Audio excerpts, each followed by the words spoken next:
A service of KIBMradio.com, the Internet's home for an all-old-time radio.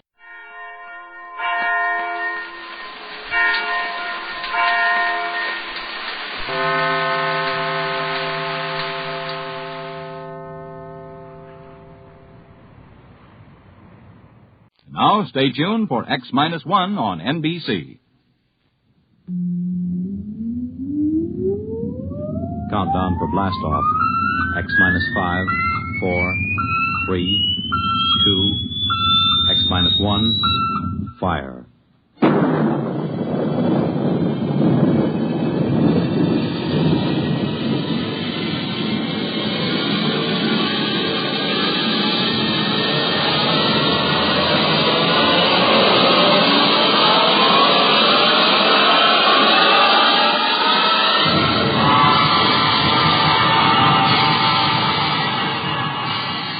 From the far horizons of the unknown come transcribed tales of new dimensions in time and space.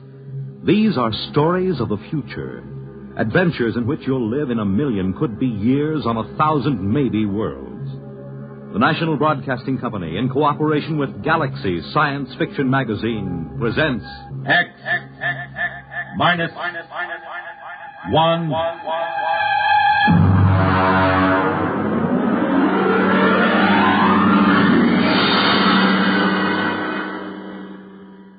Tonight, the Frank Quattrocchi story, Sea Legs.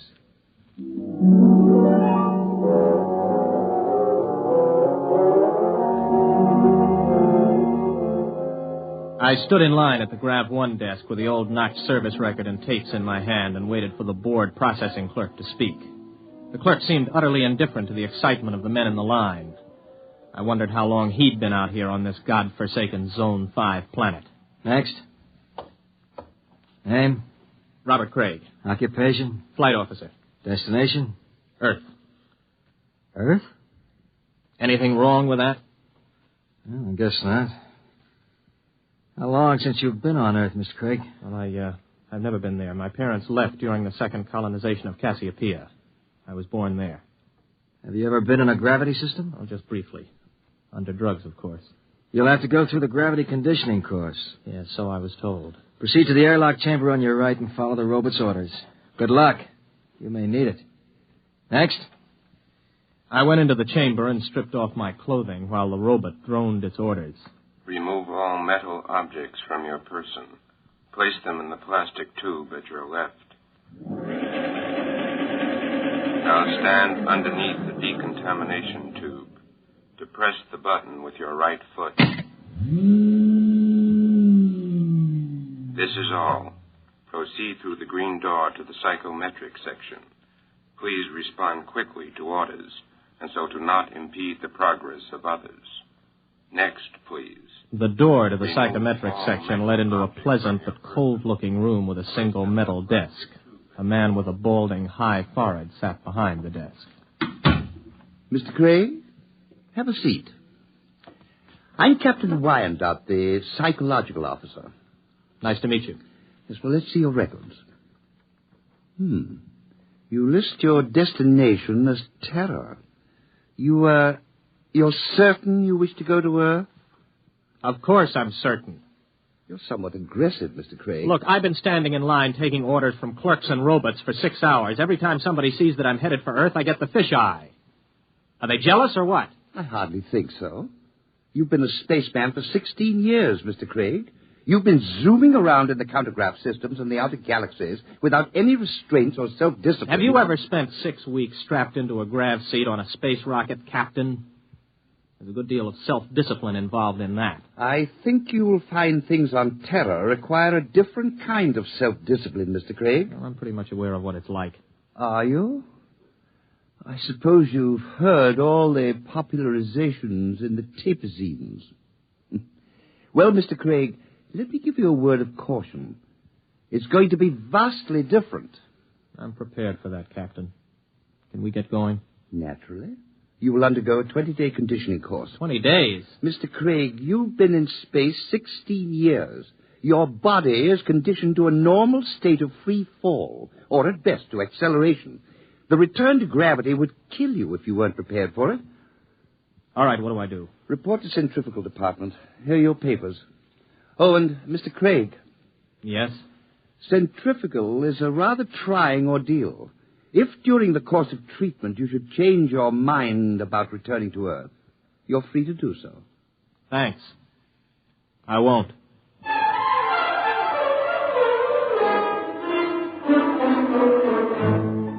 I'd heard about centrifugal, but you can never really know about these things until you experience them. 4 times a day we were whirled around until it seemed as if our insides were too big for our bodies.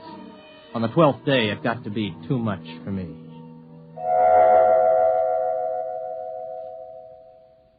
I was in the base hospital for 5 days. My roommate was an old space bum they'd brought in to die with a case of ruptured veins. His name was Charlie Brockman. How you feel, son? I'm pretty good, Charlie. You get discharged tomorrow, I hear. You gonna try it again? I guess so. Why? Only way I'll ever get to Earth. You really want to go? That's right. You talked to anybody been there last 10 years or so? No, you don't get to talk to many people from Earth and the galaxies. Were you ever there? Me? Now, what would an old space bum like me be doing on Terra? Well, I just thought maybe... I done most of my time in Zone 5. Out there, you get to thinking anybody who stays less than 80 light years from Earth is a landlubber. Yeah, I used to think the same. Then I took the exam for a job back on Earth, and I passed it. I used to think I'd like to go back. But space was exciting, you know. New and raw. It tugged at your guts, and it sent the blood rushing through your veins. But it was free. No bureaucrat ever lasted 6 months in Grav 5. I had enough hitting atmospheres all over the universe, old man. Maybe you're right. Lean over here, will you? Sure. Unbutton my pajama top, will you? Okay. There's a chain around my neck. Got a little message capsule on it. Oh, yeah, I got it. Do me a favor, huh? Take it with you when you go back to Terra. Don't open it till you're on the ship. Okay, Charlie. And, son. Yes? I lied to you. I have been back to Terra. I faked some papers and made a landing there 6 months ago. What are you doing back here? I had to leave in a hurry. Why? You'll find out, son. Good luck.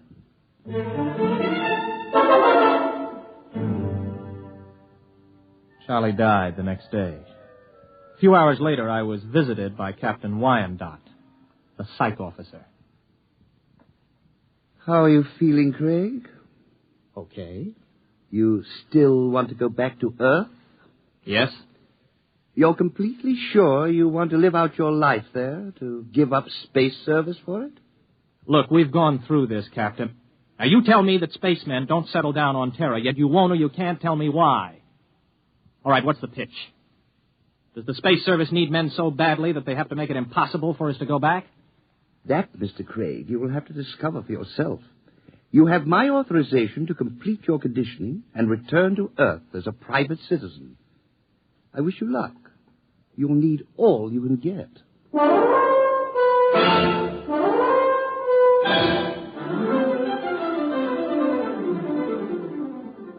Somehow I managed to survive the torments for 18 days. I was ready to return to Earth. A month later, I descended from a huge intergalactic jet at Los Angeles Spaceport. I was dead tired from the trip. I checked in at the nearest inexpensive hotel. This is your room, sir. Just put the bags down, will you? I'll unpack myself. Yes, sir. Just back from outer space, sir? Yeah, that's right. How could you tell? Sea legs. Sea legs? Well, the way you walk. You can tell when somebody's been in the low-grav systems. Oh, here. Oh, thanks, Mr. Craig. For another 5 units, I'll tell you where it is. Where what is? You know, the mic. Mike? Okay, make it 3 units. I won't hold you up. You mean a microphone? Yeah, that's right. They wanted to put screens in, but the boss convinced him there ain't any Freedomites ever stay here. Freedomites? Not so loud. You want to get controlled? No. Here's the money. Where is it? It's in the bed illuminator. You can short it with a razor blade. Thanks. You, want any sensation tapes? What are they? You know, mental image tape. Oh, boy, you've been away from Terra a long time. Wait a minute, before you go, son. Yeah? Where's the minerals building? I have to report there for a job interview. Oh, that's in the government cluster. 5th level at X and 2nd. Thanks.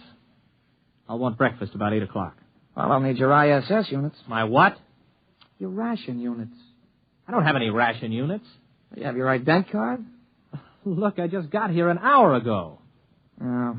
Well, you better go see the Civil Control Board tomorrow. If you want to eat, that is. All right, where do I find the control board? Government cluster. But don't worry. If you don't find them, they'll find you.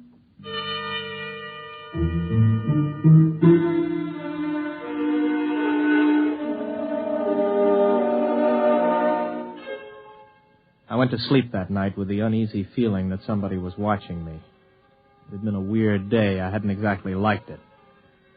Well, I told myself it figured that there'd be more formalities and rigmarole on Earth than there were out in the systems, especially at first. Still, I couldn't get the idea of the concealed microphone out of my mind. You may relax, Mr. Craig. You are Mr. Craig. Yes, Robert Craig. You aren't nervous, are you? No. This is my first time before the control board, and, well, it's my first time. Flight officer, eh? Somewhat unusual for a vigorous young man like yourself abandoning space service, isn't it? I don't know. Is it? Leaving something behind, Mr. Craig? No. You don't like this sort of affair, do you, Mr. Craig? Well, I'm afraid I don't quite see its necessity. I served the intergalactic service well. My records prove it. It's enough impertinence, Mr. Craig. Answer the questions. You are a Terran? Yes. Where are your loyalties? I don't understand. Your first loyalties are to intergalactic, is that right? Is there a distinction? Do you wish to be held in contempt of this board? Of course not. And you will confine your responses to simple yes answers. Now, Mr. Craig, we shall begin again. Please try to show restraint of emotion. You are here to petition for an identity card of provisional code 2 type. You maintain that you've never been on Terra before. Indeed, you state that you've never had a political affiliation. Yes. What are your reactions to the latest acts of the Liberal Party? I have none. You do not condemn the Liberal Party? Well, Then you must favor it. I don't know anything about it. Now then, Mr. Craig. The import service report shows that you passed your test aboard your ship. You were unable to accomplish this through night study. Yes. Yet you maintain in your application that you had considered the space service a career. I changed my mind. Oh, you changed your mind. I see. I see, too, that you have petitioned the board for a private means of conveyance. Why do you wish to own your own transportation vehicle? To make it easier to get around, I report to my job and... What job? I passed the exam for the import service. I report today. Where are you living, Mr. Craig? At the Star Hotel. Very well. You'll wait outside in the waiting room until you're called again. I waited about 2 hours in the porcelainized waiting room of the Civil Control Board. Then I was called over to the clerk's desk at a small window. He stamped some cards for me. Craig. Here. Here's your stuff. Class 1 provisional ident card. Sign it and fingerprint it. Don't lose it. If you do, you'll be picked up by the control agents. I petitioned for a Class 2 card. You'll get a Class 1. This entitles you to maintain an apartment in the lower level of the Beverly Project. Here's your clothing ration. You'll have to turn in that leather flight jacket. What?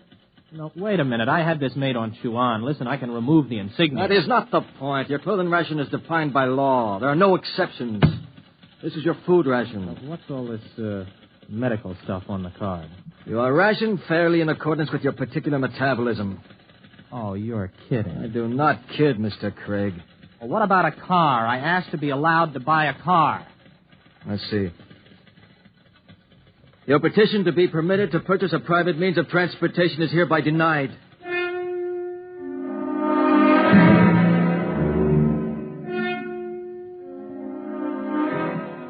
I walked out of the control board feeling like a man who has just come out of free fall into a hypergravity system. Instead of reporting to the import service for my initial job interview, I walked around the city. I don't know how long I walked, maybe an hour, maybe 2. After a while, I came to the outskirts of old Los Angeles. There was a big fence around it and the usual signs. Radioactivity. Beware. It was just a pile of rubble and twisted girders. I looked at it for a while and then turned around and headed for the intergalactic freight office. So you figured you made a mistake. Yeah, that's right. You don't hear much about Terra out there. And you want me to sign you back into intergalactic? Yes. You got any character references? No, not here on Earth, but I can post a good-sized bond if they'll release my ISS unit. What's your rating? I can handle anything up to 15 G's acceleration on my old license. You got a Tehran contract with import service, you said? I haven't started work yet. Look, kid. Mr. Craig, is it? How long you been on Earth? 2 days. So you're a spaceman. Flight officer, ex-flight officer. You know how to navigate through 4-star zones and the asteroid belt thrown in. You got a license for 15 G's, could get 5 more with a check flight. You got enough brains to pass the import senior router's exam. But you ain't got enough sense to come in out of the rain. We get guys like you every day. You're hot, you're big, you're raring to go. But you ain't gone nowhere. I'm listening. I don't know how you got here, Craig. Maybe you did quit honorable, or maybe you went and burned up a colony someplace. That would be in my records. The point is, it don't make any difference. Nobody leaves Terra without a permit. Nobody gets a permit to go back to space once he hits this old apple. Why not? They afraid somebody will tell what it's like? Oh, son, you got things to learn. One is you don't go shooting off your mouth. Another is Terra's changed a lot since the radioactive wars. We're going places, doing things. Big places, big things. You've got to fit into that, kid. Move with it. Stick around. You still got your sea legs. You're going to like it here. You can make a quick dollar and spend it quick, too. But you'd better smarten up, or you'll finish scrubbing radioactive dust off girders. That's the story, huh? The whole story? That's it. Everything runs by a system. And, son, you can't buck the system. Yeah.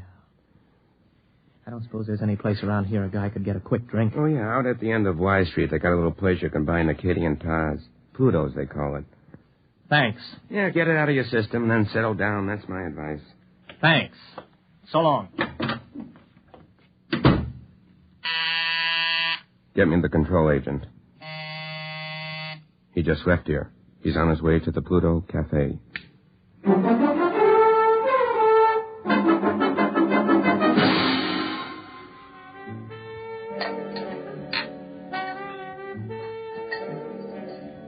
Hey, waiter. Waiter, bring me another drink for the young lady. Wow. Now then. Where were we? I don't know. In fact, I still don't know why you're buying me free drinks. I told you I want somebody to talk to. You a purist? Or maybe you don't like the brand of sensation tapes they're peddling these days. You know, you don't have a bad face, really, underneath the makeup. I mean, it's a little crooked, but it ain't bad, really. Thanks. Does me pretty good. Well, what's your name? Gloria? Oh, sure. Sure, I remember. Gloria! Maybe you had enough to drink. No, not yet. You know, I look around, I see all these people with their faces all froze up like plastic. And I feel like I got to know somebody, or I go out of my mind. So what happens? Everybody is afraid. I mean, what happened? Whatever happened to freedom? What's the matter? Did I say something? What's everybody so quiet about all of a sudden? Okay. Come with me. Hey, well, who are you? Control board agent. Hey, I wasn't with him. Honest, he just picked me up and bought me a drink and started shooting off his mouth. I wasn't with him. Let's go, Mac. Wait a minute, what for? You'll find that out. Come on. On your feet. Okay, pa, keep your hands off. I'll go with you. Everybody else, just mind your own business. You, girlie. Yeah? Let's see your ident card. Here. You live at this address? Yeah? Alone? With my sister. Maybe some night you could go to a movie or something. We could spend some time getting acquainted. Yeah.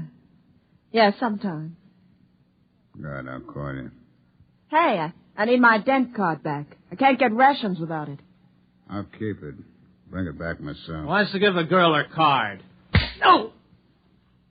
Well, maybe you mind your own business. Let's go. You walk just a little in front of me.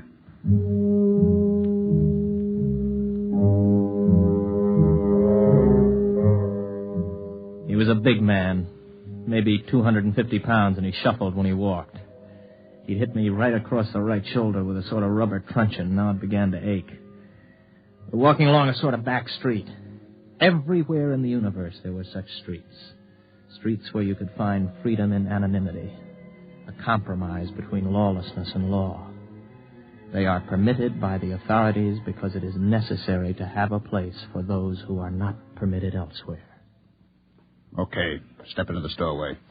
Hurry up, you fool. We're being followed. Well, we're followed by whom? Don't ask questions. Who's you told? Don't I have any rights? You got the right to get hit over the head unless you do what you're told. Now, quick. Hey, come in. In here. Hurry. Hey, who are they shooting at, you or me? Both of us. Down these steps.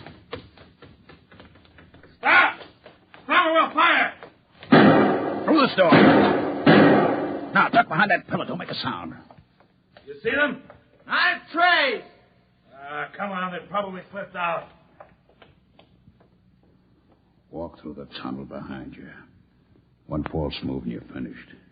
Go on.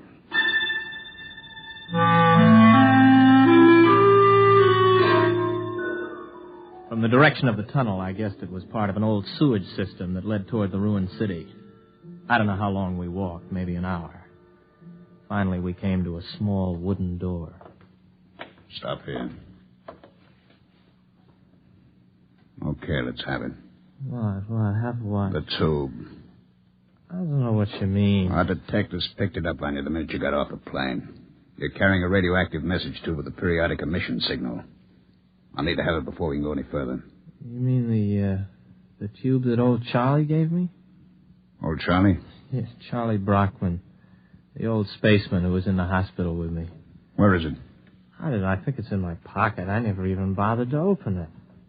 Do it now. Let me see. Oh, yeah, here it is. Open it. It's empty. That's right. The message is in the tube itself. We identify our people by the radioactive pattern. Our people? You'll see. Come in. Make it fast. This the one? This is the one. She been drugged? He's had PON. A massive dose at the Pluto. Good. Mr. Craig, my name's Cocteau. This is Mr. Brannigan. You're probably quite bewildered about all this. Let me clarify the situation. You're now in the headquarters of the Freedomites, underneath the radioactive part of old Los Angeles. Mr. Brannigan is not a control agent. He's one of our men. We've been watching you ever since we detected the message tube as your ship was approaching Earth. Now, wait a minute. You guys are Freedomites? That's right. You're pretty illegal, aren't you? Let's say our lives aren't worth a snap of your fingers if we're caught. All right, who are you? Where are you from? Most of us are from the same place you're from, outer space. Many of us had the same history you have. We shipped into Earth and became disillusioned and went to the intergalactic freight office to apply for a job. The man at the office, the man who made the speech about coming in out of the rain, is one of our agents. Aren't you taking a chance telling me all this? Not at all. At the Pluto, you were given a massive dose of PON. You won't remember anything that happened to you after the drug hits you in an hour or so. It works like a shock. Everything will be repressed into the unconscious. Oh, I see. Very neat. It will exist in your unconscious, however. Somewhere, because you're the kind of man you are, because living in space has taught you the blessing of feeling free, you'll be able to draw upon your unconscious knowledge when you need to. And When will that be, Mr. Cocteau? That depends on whether you decide to join us or not. Join you in what? I haven't the faintest idea of what you're trying to do. For all I know, you're a bunch of traitors. You know, I've heard this comes the revolution stuff before. My friend, you're woefully ignorant of our aims, as is to be expected. We anticipate no revolution. We print no leaflets, publish no newspaper, and we have no world plan for conquest. The kind of totalitarian mind which subscribes to tight economic systems like the ancient Marxism of the communists is abhorrent to us. We're interested in only one thing, the preservation of the idea of freedom. Our fear is that men will forget what it's like to feel free. Well, how do you expect to accomplish this? Our concepts are being kept alive in only one place in the universe today. Outer space? Exactly. On the frontiers of the universe, where freedom is a condition of life and growth. Suppose I join you. How can I help? You're an experienced pilot.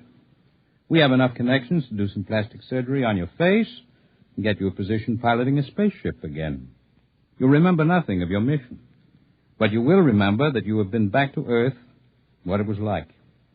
You'll be able, carefully, of course, to tell people, to help keep the idea of freedom alive. Think it over carefully. You have 20 minutes before the drug takes effect. I don't need 20 minutes. I'll do it. Good. In exactly 48 hours, you'll wake up in your hotel bed with a new face, the identity card of a man named Harold Janus.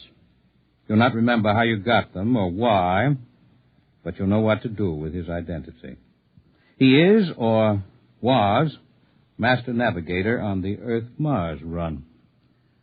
Good luck, Mr. Craig.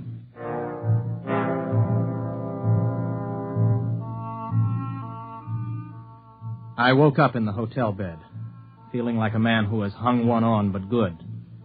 I looked into the mirror and I saw the face of another man. I looked in my wallet and discovered that I was Harold Janus, navigator for Intergalactic, holder of a license for 15 Gs. I wondered where it came from, how I got it, but I asked no questions. This license, this ident card, meant freedom. I walked out of the hotel feeling steady for the first time. I'd gotten my sea legs at last.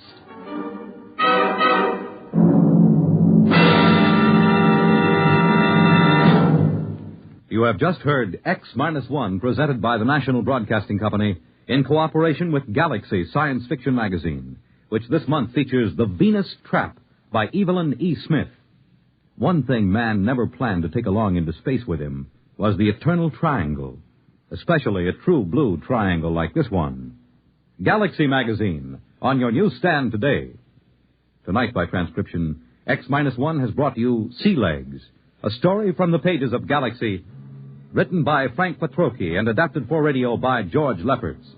Featured in the cast were William Redfield, James Stevens, Stan Early, Charles Penman, James Dukas, Richard Hamilton, Jack Orlison, Jack Grimes, Craig McDonald, Ralph Bell, Kermit Murdoch, and Frederica Chandler. Your announcer, Fred Collins. X-1 was directed by Daniel Sutter and is an NBC Radio Network production.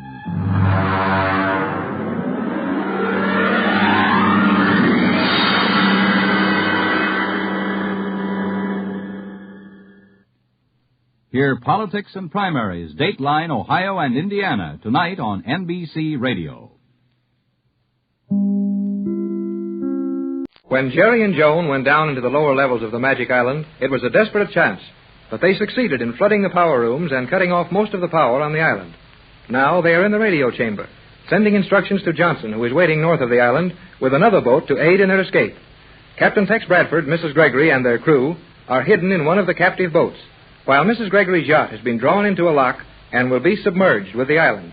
The signal to submerge is being repeated as Jerry and Joan rush their plans in the radio room on top of the island. It is after dark, just 10 minutes before 8 o'clock. Exactly 10 minutes before the time planned for their escape.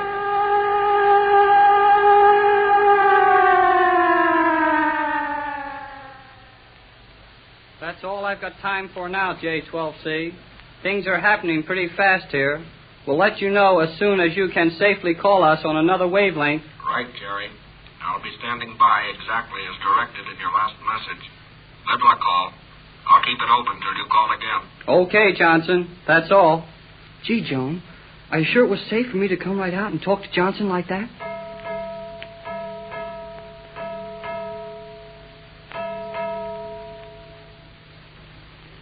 What does that signal mean? The submerging operation will actually begin now. Well, let's get busy. What do we have to do? I can do it much faster alone. You watch that guard on the floor. Remember, I only used a 300-second ray on him. The 5 minutes are nearly up. When he awakens, the instant he starts to move, use the ray gun again. Be sure it strikes him in the back of the neck. Okay, Joan. I'll watch him. Hey, what are you doing down there? First, I'll lock the guard in the room below. The magnetic locks will hold him until released by someone else. I throw the magnets, so... Oh, now he can't get out to bother us, huh? No. Now I will set all these levers in order. That will lock every chamber on the island, and it will be some time before any of the Euclideans will be able to pursue us, I think. Boy, you sure know this island. Hey, did you feel the island shake a little bit then? Yes, Jerry. The submerging has begun. But it will be very slow with the power rooms flooded as we left them. We will have ample time to lock all these levers. Gee, I just got him in time. He sure started to wake up fast. Now we'll sleep for another 5 minutes, huh? Yes. There. I think I have locked every chamber on the island. Then we can send that last message to Johnson and get out of here, can't we? At once. You may send it now, Jerry. You will be quite safe. Even if some station within the island might receive the message, they would be unable to act on it. Swell. Here goes. Jerry Hall at J12C. Hello, Johnson. Hello. Hello, Jerry. Go ahead. Joan and I are just leaving the radio room on top of the island. They're starting to submerge the island. That's all from here. Good luck, Jerry. Now you can hear me, Jerry. Better get off that island quick. The surface is going underwater now. Did you hear that, Joan? We've only got a minute. Oh, Jerry, please hurry. You and Joan must get off the island at once. The surface is nearly covered with water now. Okay, Mrs. Gregory. Don't worry. We've got some light preservers. Joan and I will float with them and wait for you to pick us up if we have to. Hold tight and don't worry. The water is coming slowly up to the door, Jerry. Open the door and let it run in gradually. I got it. Then it won't knock us over when we open it. Yes. Now we will take 2 of these life rings and lay them on the floor. So. Hurry and help me, Jerry. Hey, what are you putting them on the floor for? Help me with this guard. We will roll him over on his back and lay him on top of these 2 rings. Then we can float him out to the boat with us. Gee, won't that tickle Captain Bradford? A Euclidean prisoner. Hurry, Jerry. Okay. Boy, he's a heavy fellow. I can roll his shoulders over. You get his feet. Yes. Now then, there we go. Ooh, we did not get him on the rings too soon. The water is coming in the door. Take these other 2 rings and throw them in the water for us, Jerry. Right. There they go. Now I will take the guard's ray gun. I think Captain Tex will enjoy studying these. You're a honey, Joan. Hurry, Jerry. There is no time to call me names. Okay, what next? The water is rising rapidly now. Push the guard out the door and stand there holding him steady.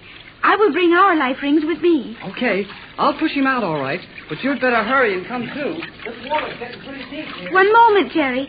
Calling Captain Bradford. Hello, Captain. Hello, Joan. Why aren't you kids off there? We are leaving now. We have lighted life rings. Within 60 seconds, the island will be covered safely for your boat. No danger from Euclideans now. You may start your motors, and after 1 minute, you may cross the island to us. Right, Joan. Good kid. How far can we see those lights on your life preservers? You will see them for 200 yards or more. Will you please have a landing stage down for a prisoner? Yes, but what? Hurry up, Joe. The water's almost up to my waist now. Coming, Jerry. The rising water just cut the radio out. What are we going to do if this guard wakes up again before the boat gets here? Will these ray guns work underwater? Not well, Jerry, but I have one in my hair. It will be dry on top of my head, and I will use it when the time comes. Hey, how do you turn lights on in these life preservers? I can't find any. Feel around the edge. You will find a metal cap screwed on a valve. Take it off quickly. I have mine ready. Fix mine, too. I'll take care of the boyfriend here. The island is sinking rapidly now. My feet are not touching. I can just touch the bottom. Oh, there it goes. Gee, these rings sure hold you up nice. Hey, look at the steam come out of them. Boy, look at it shine. Does that make a lot of light? I think the guard is stirring, Jerry. Well, we've got his gun. We can handle him all right. And he'll be easier to get on the boat if he can climb on it. I will take no chances with him. Now he will not bother us for another 5 minutes. I'll bet that guy's getting awful tired, waking up and being put back to sleep all the time. What makes that light come out of these life rings, Joan? The life ring is really 2 concentric rings. The inner ring contains a very light gas. The ring will support 300 pounds, and the outer ring contains a dry fluorescent salt, which gives off the fluorescent gas you see when touched by water. Boy, that's... Hey, listen. Yes, the motor's on the boat. The captain is exactly right for time. The island should be 30 feet below us by the time he gets here. Boy, this is sure going to make a story for the folks back home. I will be so glad to see your world, Jerry, and to live with my mother in her comfortable and safe home. Hey, Joan, how about the commander? She helped us out a lot. It's too bad to leave her here with these Euclideans. She wanted to escape with us. She will not be suspected of having helped us, Jerry, and sometime we may get the chance to aid her. Yeah, I guess so. That boat's getting closer. Yes. Now they've got the searchlight on us. But they should save all their power for the radio. Hey, Tex! Ahoy, the bridge there. Stand by where you are. Look out for the swell. The landing stage is ready. Ooh. Hang on tight, Joan. We're going to get rocked around. Yes. Oh, the motors are being reversed. There is the landing stage, Jerry. Yeah. I'll shove the guard over to it. You hang on to my life ring for me. Yes. The captain will want these rings. Hey, Tex. We're at the stage. Coming down, kid. Are you both all right? How are you, Joan, dear? Oh, I am fine, Mother. Here, Joan, let me give you a hand up. You and Jerry go up on deck. I'll get the skipper to help me with this prisoner. He is only asleep, Captain. It would be well to have him carefully searched and under heavy guard when he awakes. Right. Now, come on, up you go. I'll join you kids in the camp. Okay, Tex. Come on, Joan. Yes. Oh, Joan, my dear, I've been so afraid for you. Oh, but we were in no danger, Mother. Joan, my dear little daughter. Oh, everything's all right now, Mrs. Gregory. You and Joan go in the cabin. I'll come in after I send the skipper down to the tank. Oh, it is good to be back with you, Mother dear. You'll never know how I suffered while you and Jerry were down inside that terrible island. But you see, we have returned quite safely. Yes, dear, but we didn't know that you would. Now, in you go, Joan. We'll get some dry clothes for you. No, Mother. I am quite warm. Oh, Mother, those dear little homing pigeons. You have brought them into this cabin. Yes, Joan. We hid them in the radio cabin on the yacht and took them with us when we made the last trip to this boat. Oh, but they are so clever, these small birds. And it is thanks to them that we are free from the island. No doubt of it, Joan. If it hadn't been for these homing pigeons, Johnson would never have been able to get the last message to us, or the captain get his real formula instructions to Johnson. And when we get back to your home in California, will we see more of these pigeons? Not only will you see lots of them, but I'm going to give you and Jerry each a pair for your very own, so that you may train them to carry messages between our home and Jerry's. Oh, Mother, that will be nice. Oh, boy, this is sure swell. Hiya, Mrs. Gregory. I'm very, very happy, Jerry. It was bad with you and Joan gone. J12C to J24Y. J12C to J24Y. Can you hear me? I'll get it, Mrs. Gregory. All right. Hello, Johnson. Jerry Hall, back on J24Y. We're in the clear. Island submerged, and we're running away from it. How's that? Fine, Jerry. Is Bradford there? He's out on deck.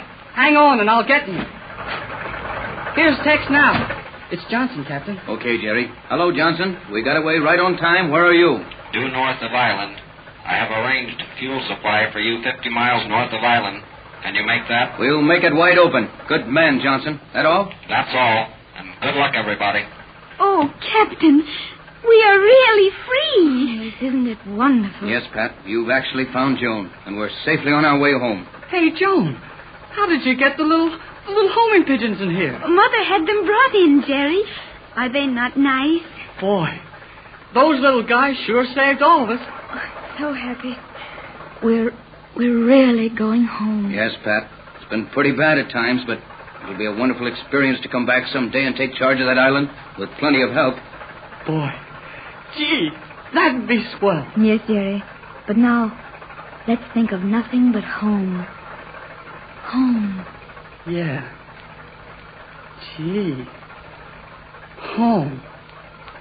My dad and Hollywood Boulevard and... Oh, golly whiskers. Joan, dear, you're so quiet. Aren't you happy, too? Happy? Oh, Mother, I'm so happy.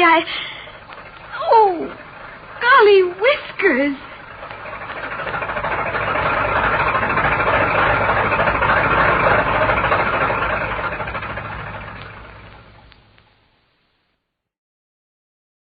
Faster than a speeding bullet. More powerful than a locomotive. Able to leap tall buildings at a single bound. Look, up in the sky. It's a bird. It's a plane. It's Superman. Kellogg's Pep. P-E-P, Pep. Kellogg's Pep, the Sunshine Cereal, presents The Adventures of Superman.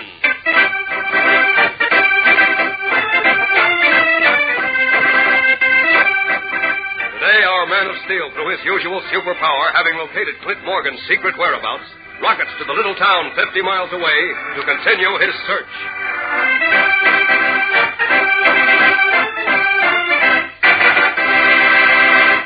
Before we continue with today's episode in The Adventures of Superman, we'd like you to meet Commander Joseph M. Stack, an ex-GI of World War I, who is National Commander-in-Chief of the Veterans of Foreign Wars of the United States.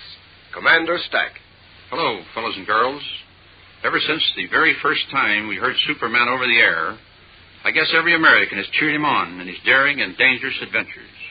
And even beyond that, we've learned to think of him as a champion of right over wrong, the champion of justice. Today we look to Superman as an enemy of prejudice and intolerance and all other evil forces that threaten democracy. We, the Veterans of Foreign Wars of the United States, an organization of 2 million men who have fought overseas against the enemies of democracy, believe that Superman, through his daily adventures on this program, serves as an inspiration to all of us to think, act, and live the American way. Because of this, and because we feel this program makes an outstanding contribution to real American democracy, I have the pleasure of awarding, on behalf of the Veterans of Foreign Wars, a citation of merit to Superman and to Mr. Harry Donenfeld, President of Superman DC Publications, who was responsible for putting Superman on the air, and to the Kellogg Company, whose sponsorship makes this program possible. Will you honor us with your acceptance, Mr. Donenfeld? The honor is mine, Commander Stack. Credit, however, should not go to me, but to the men who produce and write the series, to the cast and to the sponsors. And on behalf of all concerned, I accept the citation with much pride and many thanks. And we want you to know that here at home, we will continue to fight for every good American against the forces of intolerance and injustice. I'm sure I can speak for all of us and for the fellows and girls listening in. Again, many thanks from all of us. And now, The Adventures of Superman. An investigation begun by Private Detective Candy Myers of a recent subway disaster has resulted in the abduction of cub reporter Jimmy Olsen. Candy told Clark Kent he was certain that Clint Morgan, Metropolis Building Commissioner, was responsible because he feared Candy's investigation in which Jim was involved would show him to be at fault for the disaster. Morgan, however, had left the city, presumably on a vacation, and his destination was a secret. But Kent tricked Morgan's secretary into phoning his employer after Kent had left the office, and by using his super sense of hearing, overheard the phone number from the corridor. As we continue now, Kent as Superman has rocketed to the little village of Westbrook, 50 miles from Metropolis, and once more in his guise of the mild-mannered reporter is in the local telephone exchange where he is speaking to the manager. Listen. I'd like the name and address of the party whose phone number is Westbrook 162. I'm sorry, sir, but we're not permitted to give that information. But this is terribly important. Look, my name is Clark Kent. I'm a reporter from the Metropolis Daily Planet. I'm sorry, Mr. Kent, but we're not permitted to give that information. I know. But this is a matter of life or death. A boy's life is at stake. I wish I could help you, Mr. Kent. I really do, but we have strict orders. All right. Must be some way of... Wait a minute, of course, the local phone book. Won't take me long to go through that skinny little book and get the information.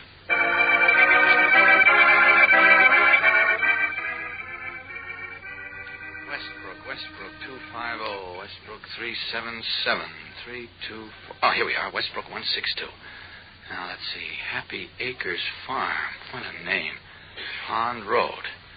Now, that fellow says he isn't permitted to tell me where Pond Road is.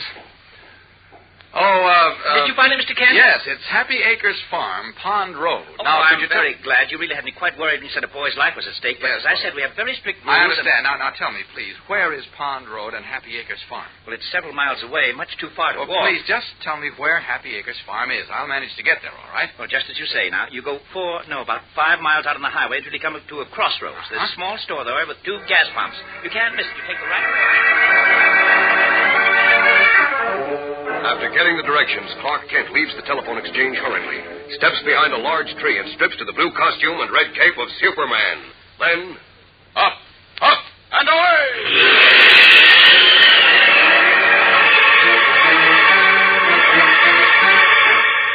Leaping high over the little village, Superman veers and streaks away through the sunny skies, cape streaming in the wind.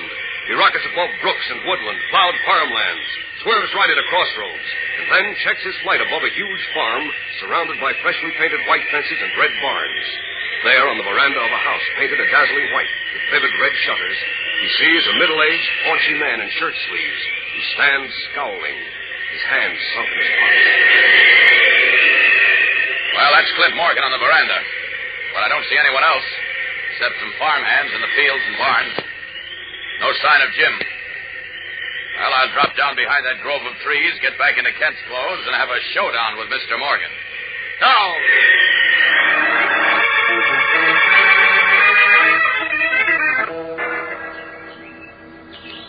You say you're Clark Kent? That's right, Mr. Morgan. But you can't be. I just talked to my secretary in Metropolis. That's 50 miles away. You were there in my office just a few minutes ago. Was I? Of course you were. I don't understand. Now, look here, Kent. You're playing some kind of a trick on me. No, I'm not. You are. You couldn't be here and in Metropolis 10 minutes ago. That's impossible. And what did that message of yours mean? What? The frost kills the leaves, and we expect an early frost this year. Or some nonsense like that. I figured your secretary would be curious enough about that message to phone you, which he did. And so he tipped me off to where you are. What? Now, look here. No, you look here, Mr. Morgan. We've wasted enough time. Where's Jim Olsen? Who? Jim Olsen. I know you had him put away somewhere because he took some samples of concrete from the subway cave-in. What? You did that because you were afraid he'd discover the same thing Candy Myers did. That you were responsible for the cave-in on the new 9th Avenue subway. I was not, and what's Save more... your breath, Morgan. Save your breath. You had Candy beaten up for the same reason, and his evidence against you stolen. You figured that would get him off your trail. You're crazy. I never had Candy Myers beaten up. No? And I didn't have Jim Olsen, whoever he is, put away either. I never even heard of him. Now, look, Morgan. Jim's not only my friend, but he's a Daily Planet reporter. Now, I warn you. If you harm a hair of his head, we'll finish your political career and put you behind bars. Do you understand? Oh, look here. Who do you think you're threatening? I'm not threatening. I'm stating facts. Now, tell me where Jim Olsen is, or it'll be too bad for you. I tell you for the last time, I don't know. What kind of a punk reporter are you? Accusing me, the building commissioner of Metropolis, of beating up detectives and kidnapping newspaper reporters. Oh, you must be crazy. Oh, no, I'm not. I know where... You don't know anything. How dare you accuse me of being responsible for that subway cave-in? Because you were. Candy had a copy of the original engineer's report showing the fault in the rock. That report was first submitted to you, but you ordered the subway tube to be put through anyway. I tell you, the fault developed after the tube was built. And neither you nor anyone else can prove otherwise. We can and we will. But right now, I want to know where Jim Olsen is. I tell you, I don't know. Now beat it. You're not a very good actor, Morgan. You're scared. I can see it written all over you. Now, look, are you going to beat it, or am I going to have you thrown out on your ear? You're scared, and you're a rotten actor. You gave yourself away when you denied being responsible for the subway cave-in. By George, can't Your eyes give you away every time you lie. Are you going to get out of here? Hey, this is a beautiful layout you have here. Don't tell me you bought this swell farm on your salary as building commissioner. The farm isn't mine. Oh, no? Whose is it? None of your business. The initials on the ashtrays are M.R. M.R. You want to tell me who that is? I can easily find out, you know. Go ahead and find out. Now, all right. I'm going, Mr. Morgan. But you'll see me again quite soon, I think. These ashtrays are very interesting. Very interesting. They tell me a lot. Leaving Clint Morgan scowling worriedly after him, Clark Kent walks to the road, steps out of sight behind some trees, and swiftly resumes his true identity of Superman. Well, the initials on those ashtrays were the tip-off. Now, if I'm right, I'll find Jim in a hurry. There we are, all set. Up, and away!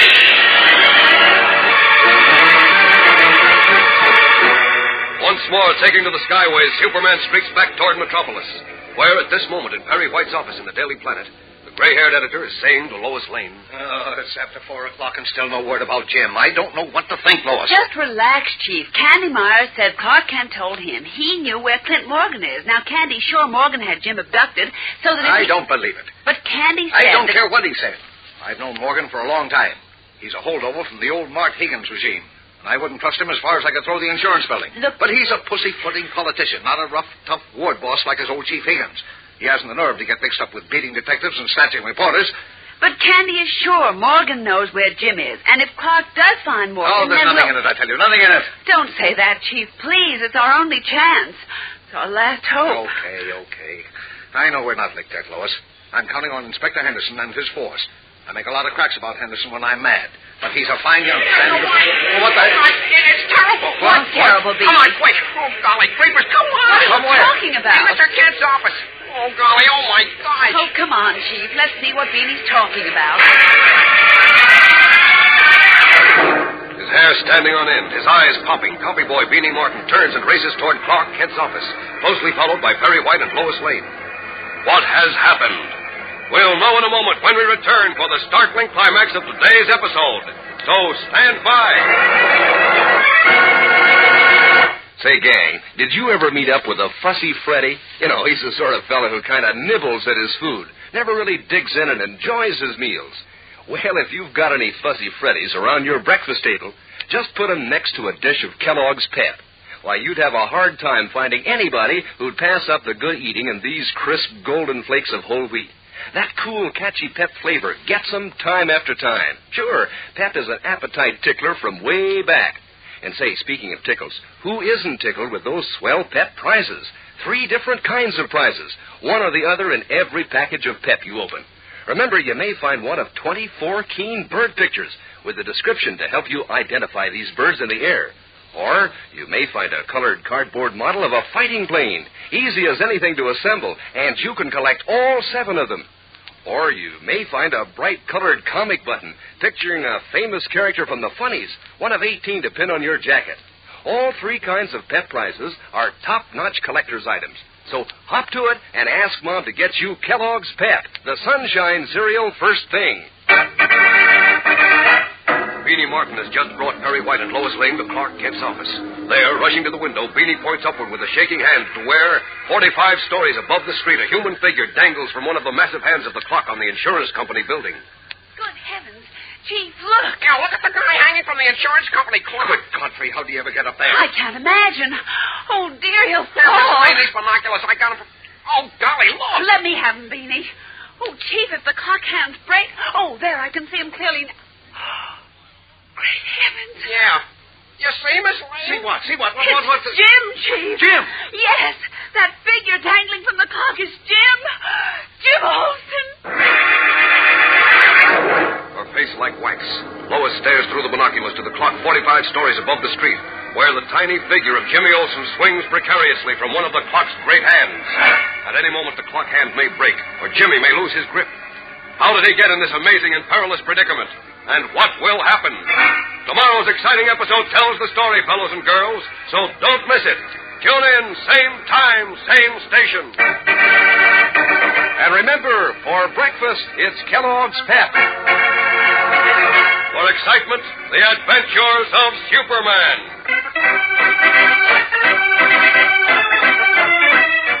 Superman is a copyrighted feature appearing in Superman DC comic magazines and is brought to you Monday through Friday at this same time by Kellogg's Pep, the Sunshine cereal.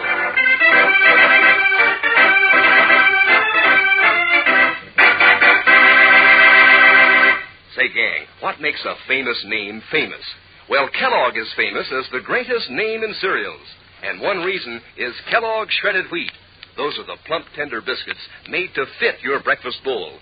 15 of them in every package. Each biscuit toasted just right and full up with natural nut-sweet flavor. Mom knows Kellogg Shredded Wheat is good for you, too. This is whole wheat. So remember Kellogg, gang. Ask Mom for Kellogg Shredded Wheat. And be sure to be with us tomorrow for the thrilling adventures of Superman. This is the Mutual Broadcasting System. The Adventures of Christopher Wells program, formerly scheduled at this time, is now broadcast at a new time on Tuesday evenings. Tune in for The Adventures of Christopher Wells next Tuesday and every Tuesday at 6:30 p.m. Pacific Standard Time.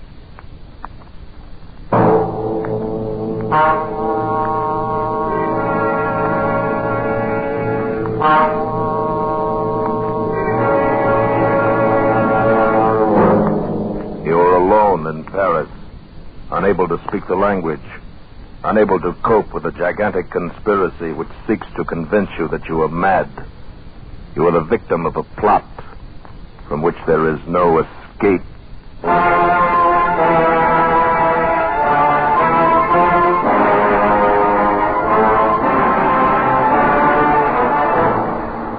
Escape. Produced, directed, and tonight written by William N. Robeson, and carefully contrived to free you from the four walls of today for a half hour of high adventure.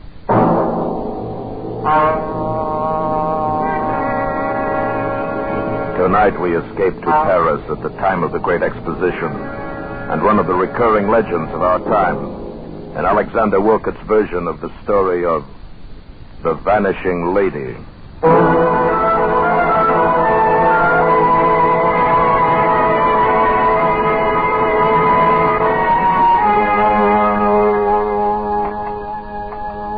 Another cup of tea, Bruce? No, thank you, my dear. I just light up my pipe now and have a look at the Evening Standard. I'd like another, please, Mother. All right, Alice. Only one sugar, dear. We must watch our figures, you know. Oh, what nonsense. A growing girl like Alice needs plenty of sugar. See, Mother, Daddy approved. Perhaps. But Mother is still boss. Yes, Mother. There's a dear. Mother. Yes, dear. I've been thinking. Yes, dear. I've been thinking about my grandparents. Oh. I know all about Daddy's parents. How Grandfather Stanley commanded a dreadnought at the Battle of Jutland. It was not a dreadnought, Alice. It was a heavy cruiser. Oh, yes. Heavy cruiser. And he got to VC, and how Grandmother Stanley was a volunteer nurse at Westall Arch when the Zeppelins came over. I know about your father, too, and how he died in India from his wounds, and how gallant he was at the Khyber Pass. But, Mother... Yes, dear. You've never told me anything about Grandmother Winship. Haven't I? No, and I'd like to know something about her. The child's 16. I think it's time she knew.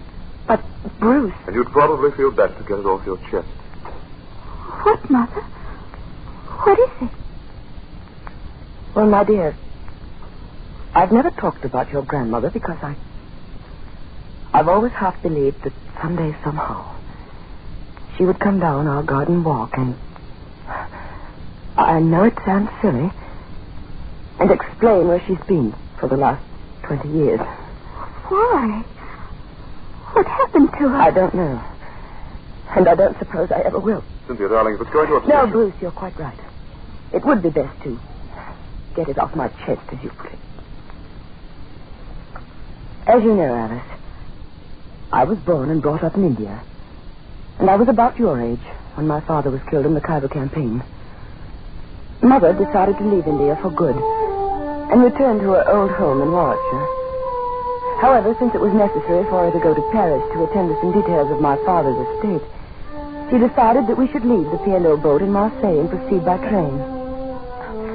You may imagine the timidity with which we two unescorted ladies traveled across France, without the slightest knowledge of the language, and without, indeed, the assurance that we could find a hotel room in Paris, though we had telegraphed for reservations from Marseille. You see, the Great Paris Exposition had just opened, and the city was jammed with visitors from all over the world. You may imagine our relief when we arrived at the Grand Hotel Universel and heard the clerk speak in quite understandable English. Welcome, welcome. You will please to sign the register. Here and here. You have our reservation? Oh, indeed, yes. Most fortunate, madame, that you telegraphed. For I have reserved for you the last room in the house. Oh, I'm so relieved. Yes, Cynthia.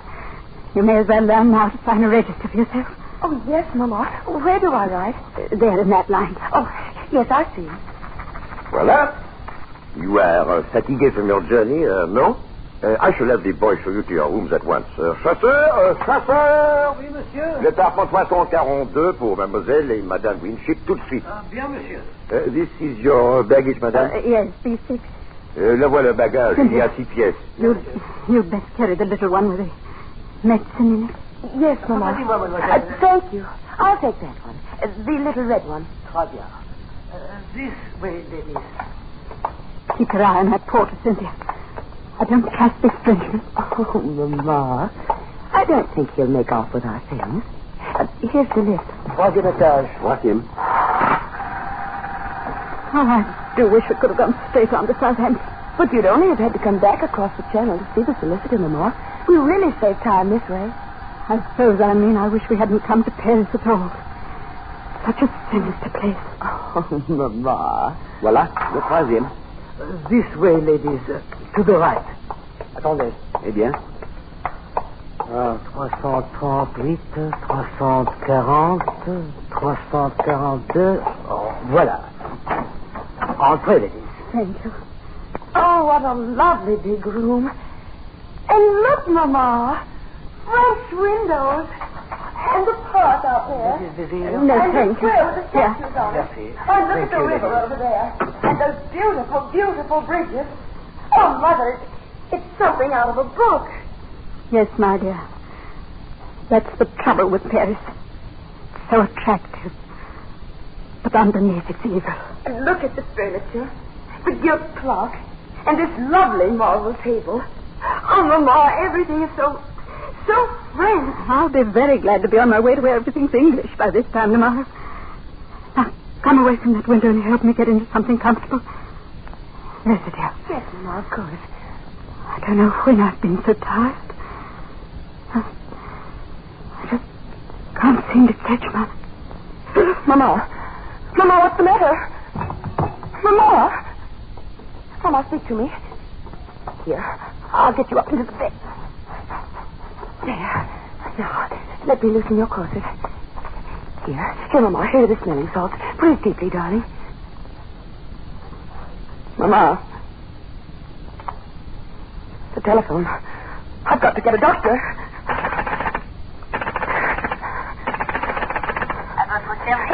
Hello, operator. Will you please send a doctor up to room number... let me see. Number 342. Pardon? Qu'est-ce que mademoiselle dit? Will you please send a doctor to room number 342? Je ne comprends pas. Qu'est-ce que mademoiselle dit? A doctor? Oh, oui, un docteur. Oui, mademoiselle, tout de suite. While I waited for the doctor, I did everything I could think of to bring my mother back to consciousness. I massaged her fingers and toes. I put wet cloths on her forehead. I waved the smelling salts under her nose. But she lay silent and white and unmoving like one dead. Only the quick, shallow movement of her breast assured me she was not. And all the time another anxiety possessed me. What if this doctor could not speak English? How should I tell him the circumstances of Mother's unexpected fainting? How should I understand his instructions for treatment? I'm sure it was not long, although it seemed like an eternity before he arrived, accompanied by the manager of the hotel. And to my great relief, they both spoke English. The doctor felt Mother's pulse, took her temperature, and did the usual things that doctors do. Then he turned to the tail-coated hotel manager. Parlez français? Pas un mot, vous en êtes sûr? Tout à fait. Alors, je ne peux parler à mon aise. Monsieur, ceci, c'est une affaire très sérieuse. N'ayez pas l'air alarmé lorsque je vous mets au courant. Cette femme est atteinte de la peste. De la peste? Elle n'a qu'une heure à vivre. Je n'ai pas besoin de vous dire... While they talked in this language I couldn't understand, I looked from one face to the other, trying to read from their expressions how serious my mother's illness was. But they were as casual as though they were ordering dinner. Finally, I could stand it no longer. They must. You must tell me. What is the matter with her? Mademoiselle, your mother is ill, yes. Seriously ill. It is a collapse. Due perhaps to the strain of traveling. However, a week or two of absolute rest. A week or two? We were to go on to England tomorrow. That would be out of the question. She cannot be moved for at least several days. Right now, she must have a complete rest. The next 24 hours will be critical. Oh, Mama. Poor Mama. Now, mademoiselle, you must not break down, too. I need your help. Yes, doctor. Immediately, I need some medicine. Will you fetch it for me?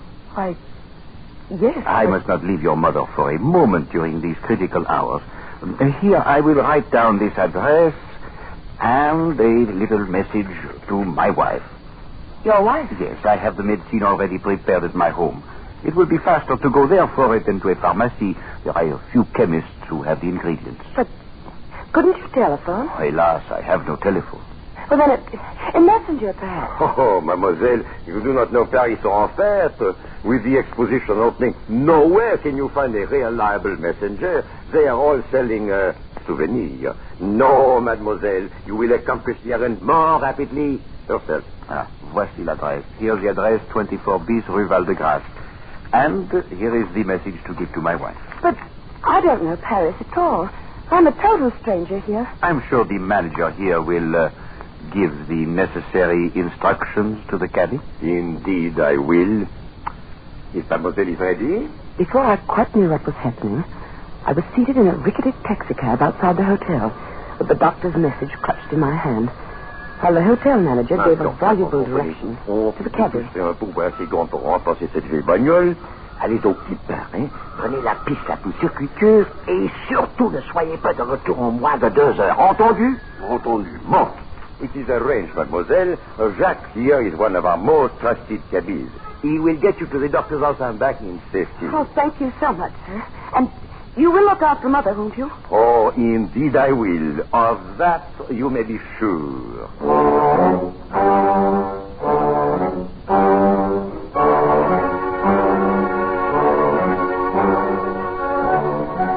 When we left the hotel, we crossed a huge square with statues around it and turned into a wide avenue which led up a gentle incline, at the top of which was a huge arch. But before long, we turned off to the right into narrower streets. It must have been 20 minutes later when we turned into another wide boulevard, and I saw another huge arch up ahead. Or was it the same arch? Driver! Mademoiselle? Haven't we passed that arch before? Regardez, mademoiselle, voici l'Arc de Triomphe, là-bas la Tour Eiffel. Driver, I don't want a sightseeing tour. I want to go to this address directly. Don't you understand? Please, now take me there at once. Entrez du son mieux, de l'impatience, mademoiselle. Paris, c'est une grande ville, voyons.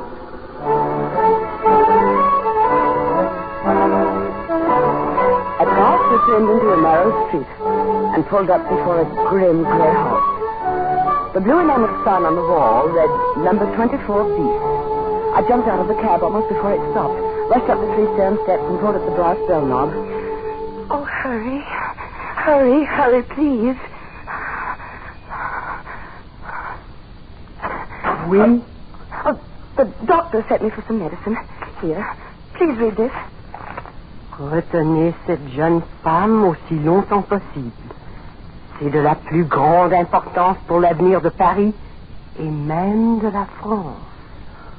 Oh, entrez, mademoiselle. Thank you. Quand vous ne pouvez plus la faire The doctor's wife stood there reading and rereading the note as though she didn't understand it. And until I thought I would scream. Oh, please, please hurry. Get the medicine. It's my mother. She may be dying. I must get back to her. Please hurry. Asseyez-vous. She pointed to a chair. Attendez. And slowly walked down the hall and closed the door behind her. I waited. And waited. And I wondered. Wondered about the time the taxi had taken to get here. About that arch that looked so familiar.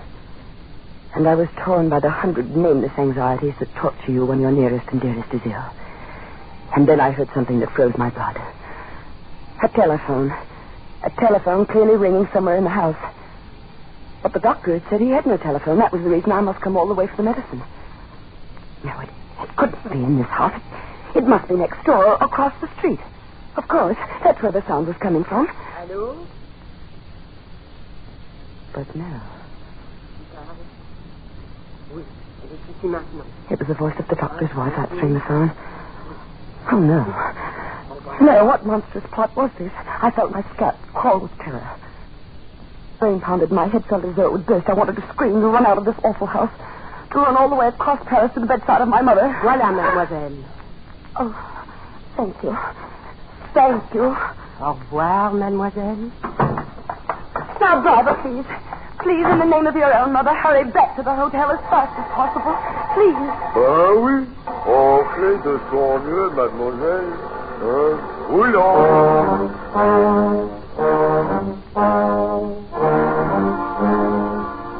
But my pleading was of no use. Either it was misunderstood or ignored. We crawled across Paris just as slowly as we had come, and I was certain I saw that same white arch 3 times. But at last we crossed the great square with the statues in it, and I knew we were close to the hotel. Please hurry. Enfin, de sang vieux, voyons. Just beyond the great square, we turned up a narrow street, which shortly entered a wide circle, in the middle of which was a tall, slender monument. The driver swung around the monument and pulled up before the entrance of the hotel, reached back and opened the door. Voilà, mademoiselle. I jumped out of the cab, and then I saw the sign over the entrance. It said, Hotel Ritz. Driver, you've taken me to the wrong hotel. I'm staying at the Grand Hotel Universal. Mais non, mademoiselle, je vous ai pris en Ritz, et je vous dépose en Ritz il y a 50 ans. I don't understand what you're saying, but will you please take me to the Grand Hotel Universal? Mais c'est ici que je vous ai pris, et c'est ici que je vous dépose. Oh, you stupid man, can't you understand? My mother is ill. You've taken more than 2 hours to get me to that doctor's house and back. Can't you understand? My mother is sick, perhaps dying. Dieu, mademoiselle, les affaires ne me regardent pas. Donc, voici, allez, la musique va payer. A small group of passers-by stopped and were listening curiously to the argument. Then they joined in and started taking sides. Everywhere I looked for foreign faces, strangers, enemies. And then, shouldering his way through the crowd, I saw a bare-headed young man in tweeds with a pipe clamp in his teeth. And before he had a chance to speak, I knew help had come. I say, having some trouble? Oh, thank heavens you're English. All right, sure. What seems to be the matter?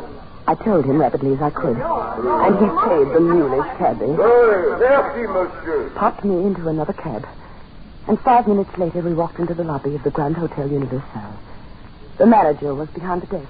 My mother, is she all right? I beg your pardon? My mother, Mrs. Winship in 342, is she all right? Mademoiselle must be mistaken. There is no Winship in 342. What? 342 is occupied by Monsieur Auguste Noailles, a permanent guest. But don't you remember me? I'm Cynthia Winship. 2 hours ago, you put me into a taxi to go to the doctor's house for some medicine for my mother. I am afraid that mademoiselle is mistaken. I have never seen her before in my life. Well, look here, what is it? No, listen, I swear it to you. It's just as I say. We signed a register less than 3 hours ago. We got in on the train from Marseille. Well, let's have a look at the register. Yes. I'll show you I'm in 342. Where is the register? It is there, mademoiselle. You may see it for yourself. See, today's date. 14 guests registered, but I don't see any mademoiselle or Madame Winship. Do you? No. What have you done with my mother? What have you done with my mother? Please, mademoiselle. You have done something with my mother. I should not ask you to leave the hotel. We'll get to the bottom of this. Perhaps mademoiselle is mistaken. Perhaps she is registered at some other hotel. No. This is the hotel. The Grand Universal. You were standing there when we arrived. You handed my mother the pen with which she registered. You came to the room with the doctor. You put me in the taxi. But I assure you, mademoiselle, these are fantasies of your imagination. What is it? That bellboy there. He carried our baggage. He'll remember. Garçon. Oui, monsieur. Vous vous souvenez avoir déporté le bagage de madame en numéro 342 cet après-midi? Non, monsieur. There were 6 pieces, don't you remember? You wanted to take them all, and I insisted on carrying the jewel case. It was a little red one? Oh, non, mademoiselle. C'est la première fois de ma vie que je vois mademoiselle. This is another story on this life before. But this is monstrous. It's impossible. My mother is somewhere in this hotel. What have you done with her? What have you done with her?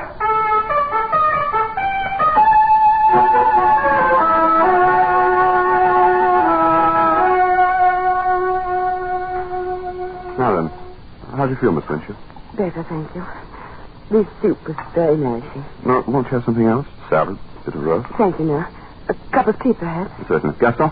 Monsieur? Une tasse de thé pour mademoiselle. Tout de suite, monsieur. I don't know how to thank you, Mr. You realize I don't even know your name. It's Bruce. Bruce Stanley. I'm glad to meet you, Mr. Stanley. It's a pleasure, Miss Winship. It's Stanley. You believe me, don't you? Of course I do, Miss We Winship. did register at that hotel. We were in room 342. I can even describe the furnishings. There was a big window that went from the ceiling to the floor. Well, every hotel room in Paris has windows like that, Miss Winship. Oh, they do? Yes. Well, in this room, the draperies were plum-colored. There was a marble table, black marble it was, and a gilt clock. It had run down. The hands had stopped, I remember, at 20 minutes past 3. The walls were covered in rose brocade, and the bedspread was a washed-out yellow. Oh, if I could only get into that room, you'd see I'm not making this up. I'm sure you aren't. Perhaps I can find a way to make them let you in the room. Oh, can you? Well, yes, I'm with the embassy, undersecretary sort of thing. I believe the British Empire has enough influence to change the mind of an obstinate Paris innkeeper. Then let's do it. Right away. Well, I'm afraid the might of Britain can't move that fast. It's past dinner time. But tomorrow we'll see. Tomorrow? But I must get into that room tonight. I have no money. Nowhere to sleep. Well, we can do nothing with the people at the hotel. You saw that. We'll just have to be patient until tomorrow. I'm sure I can find a room for you tonight in a pension near the embassy. You're so very kind. How can I ever thank you, Mr. Stanley? Well, you might begin by calling me Bruce. Thank you, Bruce. Thank you, Cynthia. Oh. What is it? I just thought of something. The doctor. The doctor? Yes, the one the hotel manager brought in to look after Mother. I still have his address somewhere here in my purse. Yes, here it is. Oh, we must go there immediately. He can tell us about Mother. Let's see. 24 bis Rue Val-de-Grâce. Well, that's not far. It's just off the Boulevard Raspail near the Luxembourg. How long would it take to get there by taxi? Oh, about 10 minutes. But it took over an hour this afternoon.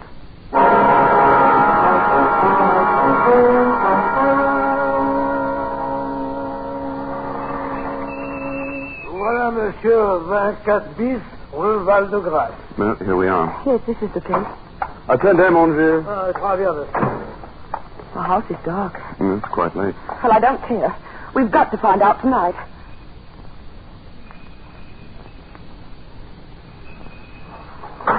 Qui est là? Qui sonne? Where is he? There, at the upstairs window. Monsieur le docteur, c'est mademoiselle Stanley. Elle veut vous questionner à propos de sa mère. Stanley, je ne connais pas mademoiselle Stanley. He says he doesn't know you. But he must. Doctor, don't you remember this afternoon? You sent me to your house for medicine for my mother. Je ne comprends pas l'anglais. He says he doesn't understand English. Oh, the liar. The dreadful liar. He does. He speaks perfect English. Et vous, jeune homme, je vous conseille de ne pas déranger le repos des gens comme il faut et de vous en aller avant que je n'appelle la police. I'm sorry, Cynthia. Oh, Bruce. What am I going to do? What am I going to do?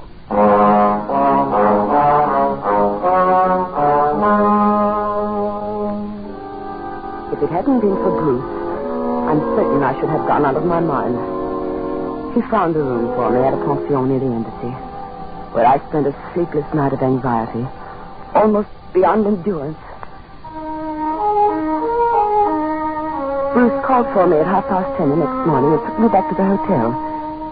To my surprise, the attitude of the manager had changed completely.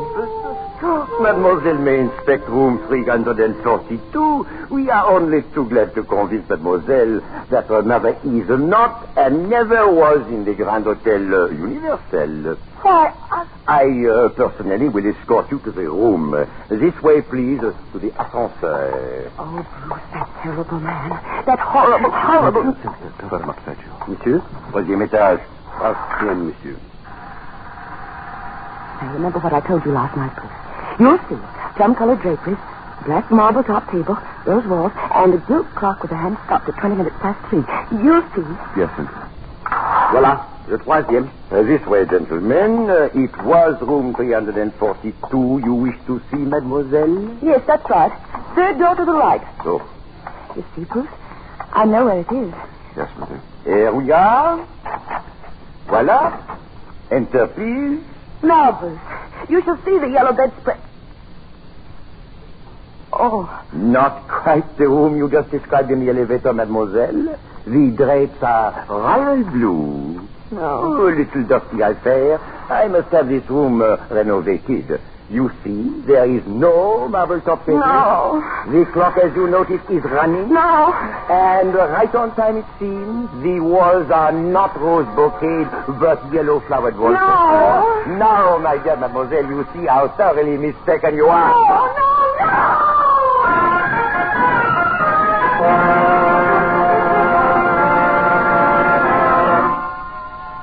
They had tried to make me think I was mad. They succeeded. I remembered nothing until I awoke in my aunt's house in England 2 weeks later. Thanks to Bruce, who never left my side during those terrible days when my sanity hung in the balance. Well, that's the story, Alice. That's why I've never been able to talk about your grandmother Winship. Oh, Mother, how horrible. Because all these years, I've clung to the foolish hope that somehow she'd come back and tell us herself what happened. Poor dear. You may as well dispel that hope forever, Cynthia. What? Since you have at last brought yourself to discuss your mother's disappearance, I think it's time you knew the true fact. Bruce. Your mother died 20 minutes after you left the hotel on that fool's errand for the doctor. Oh, no. She died of the bubonic plague. She'd caught it in India before she sailed. The doctor recognized the symptoms the moment he examined her. He told the hotel manager in French in your presence. They agreed that the matter must be kept completely secret. If the news leaked out that there was a case of plague in Paris, the city would have been emptied of visitors and the exposition would have been a failure. Oh, Bruce. The conspiracy of silence began in the hotel. The bellboy was paid to claim he never saw you. The taxi driver was paid well to take you to the doctor's house by the most roundabout route. The note to the doctor's wife advised her to detain you as long as she could. And the taxi driver added his own imaginative touch by returning you to the Ritz instead of the Universal. I shudder to think what might have happened if I hadn't come through the Place Vendôme just then. But you didn't know. Not then. When did you find out? Next morning. By then, the conspiracy had grown to international proportions. The embassy had been advised. If the exposition was a failure, the franc would fall, the pound sterling would be affected, that sort of thing. I knew when we went back to the hotel you would not find your plum drapes and rose-colored walls and black marble-topped table. And you let me go through with that? What could I do? I was acting under orders. I knew that the hotel had completely fumigated and redecorated the room overnight, and everything was in readiness to repudiate your story. I had to let the last act of the dreadful farce play to its dreadful end. Mother. What did they do with Mother? Her body was removed from the room less than 30 minutes after you left it. And immediately burned. Why? Why didn't you tell me this years ago? Why did you let me go on all this time? This is the first time you've ever mentioned your mother since then, my dear. Alice. Yes, Mother? There's a new issue of The Tatler in the library, dear. Wouldn't you like to look at it? But, Mother, I want to... Now, dear. There's a... I want to have a talk with your father.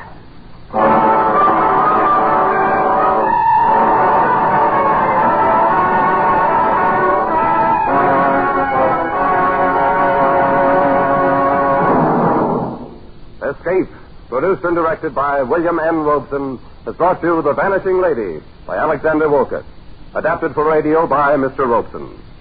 Cynthia was played by Joan Banks. Bruce was played by Haverback. The hotel manager and cab driver were played by Ramsey Hill. The musical score was conceived and conducted by Cy Fewer. Next week... You are deathly afraid of snakes. And between you and a fortune, between you and escape, yawn the white jaws of a deadly cottonmouth.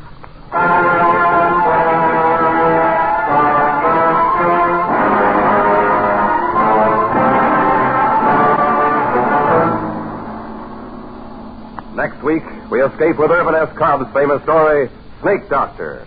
Good night, then, until this same time next week, when again we offer you Escape.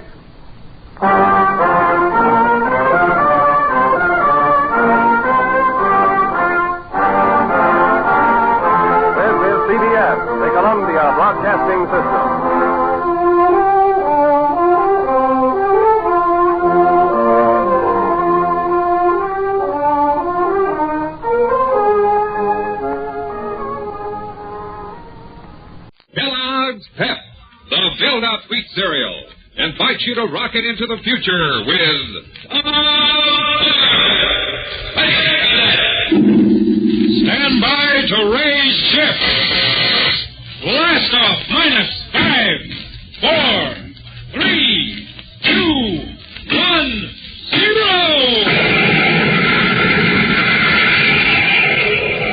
As rolling rockets blast off the distant planets and far-flung stars, we take you to the age of the conquest of space with...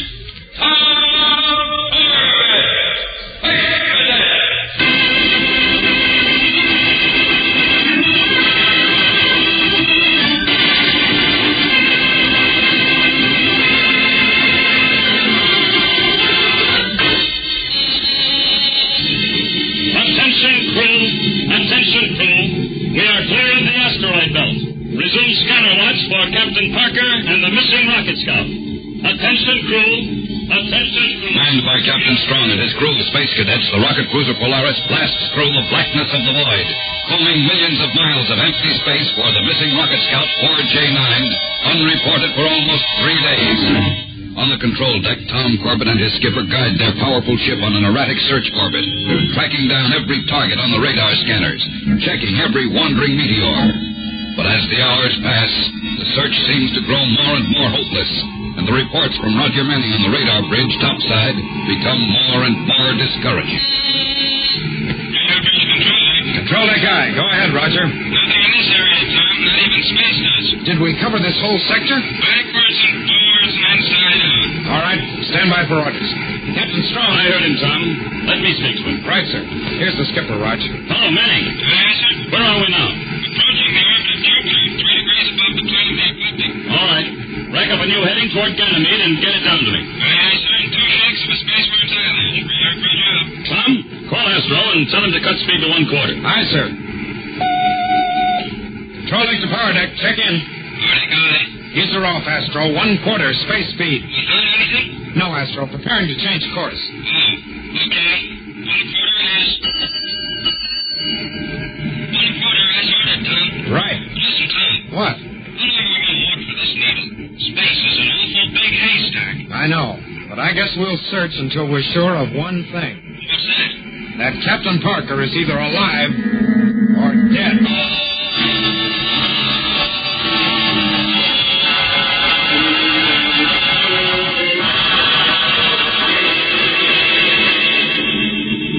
Well, Tom, Commander Arkwright feels that further search is useless. He's ordering us back to Earth. Oh, no, sir, not yet. Orders are orders, Tom. Notify Manning to plot a new course back to Earth. Yes, sir. Radar bridge control deck. Control deck guy, what is it, Raj? I was just going to call you. Listen, Tom, I don't know whether I'm seeing spots in front of my eyes or not, but I'm getting a blip on my scanner. Well, you've had them before. Probably a meteorite, just a space hobo. Manning, feed it down here on the control deck screen. Let me have a look at it. Aye, sir, here it is. Tom, that's no meteor. That space hobo is a jet boat. A jet boat? It must belong to the rocket scout. Right, and Captain Parker must be on it. Break out the spacesuits, Tom. You and I are blasting over there in our own boat to take a look.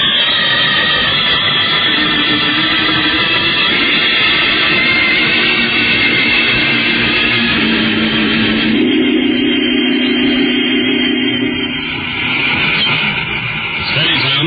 We're coming alongside. Give me braking rockets full. Braking rockets full. 2 degrees starboard. Aye, sir. Steady now. Coming up on her. Magnetic couplers. Nice work, Tom. Our airlocks are in conjunction. Cut all jet power. All ready to go aboard, sir. Right. I'll open the airlocks. I'll open the other portal, sir. Right. Okay, sir. We can climb in. Come on. Be careful, Tom. Okay, we're over now. Parker! Parker! See him anywhere, sir? No. Parker! Parker, where are you? Pilot's compartment is empty, sir. So is the rest of the cabin, Tom. The boat is empty. Empty? Then what happened to Captain Parker?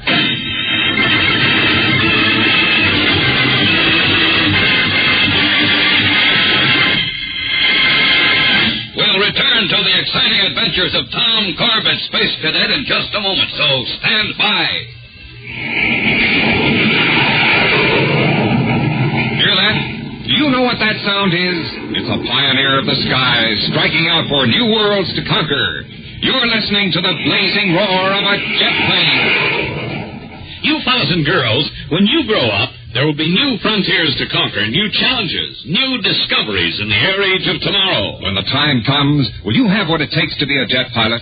Well, the smart thing to do is to start your training now. Learn all the different kinds of jets. And what's more important, keep yourself in top-notch trim. That's where Kellogg's Pep can help you. Kellogg's Pep is more than just a swell-tasting cereal. Kellogg's Pep supplies you with important food values. Food values you need to keep yourself in top-notch shape. And that's why it's so smart to make sure you eat Kellogg's Pep every single morning. Because Kellogg's Pep gives you more of those builder-upper food values than any other wheat flake cereal. And Pep gives you real flavor, too. A flavor that keeps you coming back for more. Ask Mom to start serving Kellogg's Pep first thing tomorrow. Help yourself to get set for your future by helping yourself to the better-than-ever build-up wheat cereal, Kellogg's Pep. P-E-P. Pep. And stay tuned for the big news about the swell prize you get in every package of Kellogg's Pep.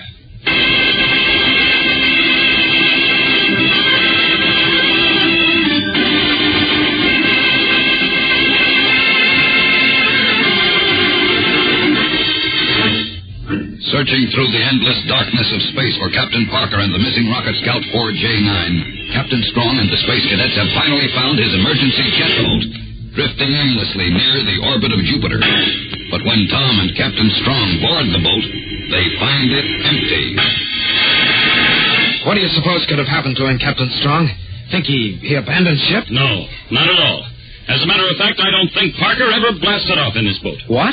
The food lockers are still full of emergency rations. Well, there's water in the tanks. The oxygen supply is full. Then maybe the boat was launched by accident. No, hardly. The controls are set for automatic flight in what looks to me like a wide orbit around Jupiter. Then Parker simply jettisoned the boat? Yes, but for a reason, of course.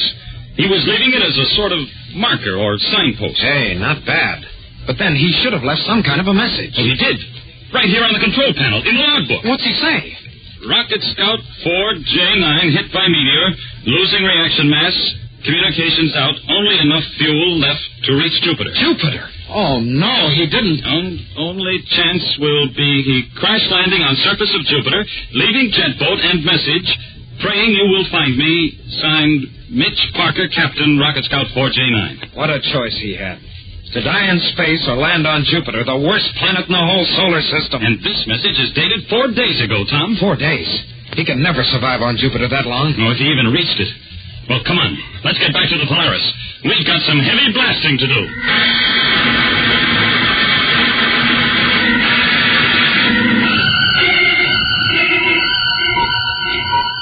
Hey, Roger.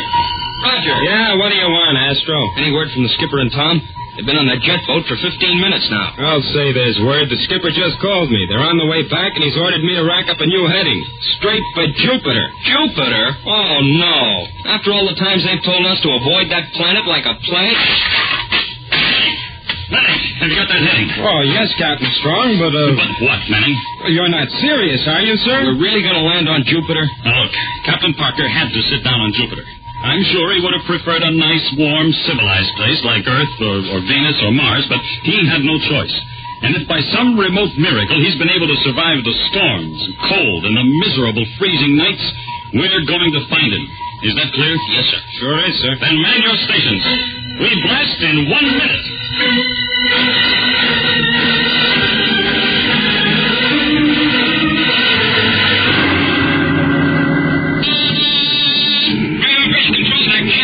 Control that guy. Tom, I'm getting a signal from the surface of Jupiter. What? I can hardly make it out through all the static, but I'm sure it's a radio signal. Manning, this is Captain Strong. Feed it down here, quick. Here it is, sir. Can you make anything out of it, sir? Oh, it's a lot of hash, but it's a radio signal, all right. I think someone down there is trying to get through, sir. But I can't make it out. It's so dark. Well, we'll cut closer to the surface. Maybe the signal will come in stronger, and we can find out where it's coming from. Hello, power deck. Give me full space speed. We're going in.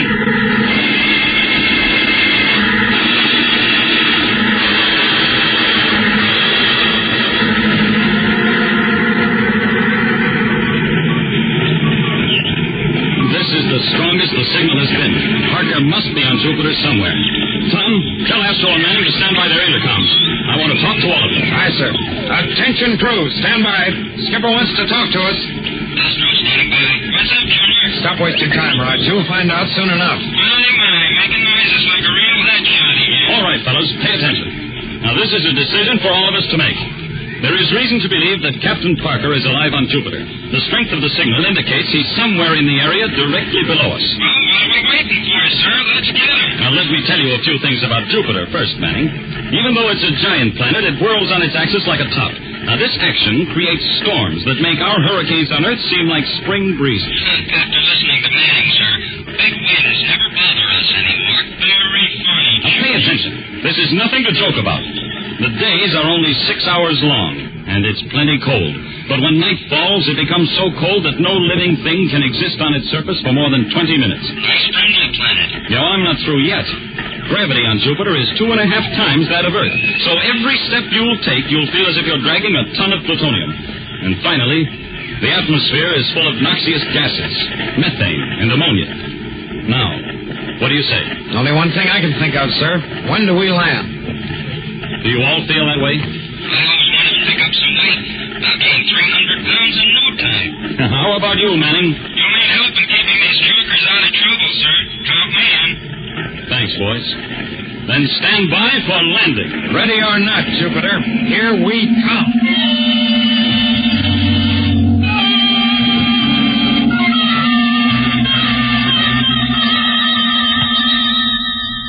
Well, we're down, sir. Oh, that was a rough one. You mean we made it? We're still in one piece? Yeah, Roger. Spaceman's luck was riding with us. I don't know how you did it, Captain Strong. I've been holding my breath for the last 30 seconds. I told you guys I'd bring you down okay. Uh-huh. Thanks, Manning. All right, now, let's get to work. Tom, see if you can raise Parker's ship. Aye, sir. Rocket Cruiser Polaris to Rocket Scout 4J9. Rocket Cruiser Polaris to Rocket Scout 4J9. Come in. Come in, Captain Parker. Nothing at all, sir. Just a lot of electronic interference. I was afraid of that. Corbett and Manning, break out your thermal suits and storm gear. We'll have a look around outside. I'll meet you at the airlock. Aye, sir. And don't forget your respirators. You won't last 30 seconds in that methane and ammonia atmosphere. Captain Strong, what about me? Somebody has to stay aboard the ship, Astro, and you're it. How do you rate all these soft jobs, Astro? Doping off in here while we freeze out there on this overgrown iceberg. Turn off the space gas. If he told you to stay in here, you'd have griped your head off. Blow your jets. The skipper's taking me along because he wants to be sure of finding Captain Parker, that's all. Manning, your hot air should raise the temperature of Jupiter enough to make it a tropical paradise. Go on now. Blast off.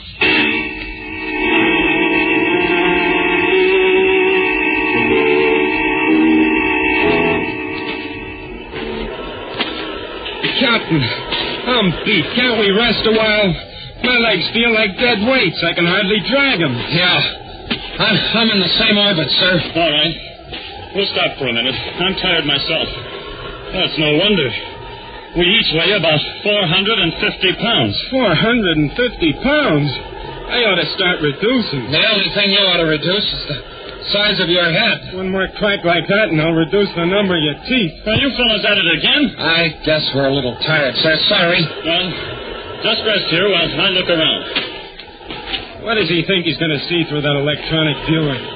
All we're looking for is a bunch of static. This entire mission's been a wild goose chase from the start. Hold it, Roger. The skipper's waving at us and pointing at something. Give me that viewer. Here. Yeah. I see it. It's a spaceship. Of all the blind luck, we found it. I don't believe it. Let me look. Jumping Jupiter. What do you know? I brought the Polaris right to it. Come on, boys. Come on, boys. We have only 2 hours of daylight left. And that ship is over a mile away. A mile? I can cover that in no seconds flat. Yeah, on Earth you can, but not on Jupiter. Well, let's go.